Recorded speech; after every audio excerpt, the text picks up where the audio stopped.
Tek ketavermaydi ekan bular. Bizga yo'l bermasdan ketyapti. Ha, bo'pti-da. Xonaga boraylik gaplashamiz. Тази сутрин в нашата радиоигра ще се срещнем отново с Никол Симеонова от град Лом.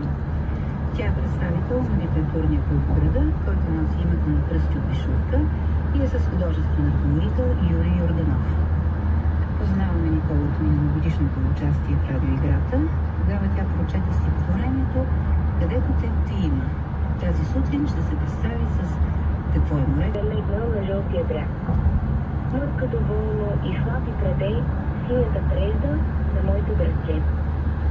Благодаря ти. Ти участваш в литературен клуб в град Лом. Пишеш ли стихотворения? Да, пиша поезия. В момента се подготвям за литературния конкурс четвъртия сезон на Вълшебното пръсте. Заедно с ръководителя на литературния клуб Юрий Йорданов. Избрали си вече тема, върху която да пишеш стихотворение? Да, всъщност съм си избрала точно темата за Зорелята и морето, тъй като вече идва точно този. Как ще прекараш лятото? Никаква важно. На морето и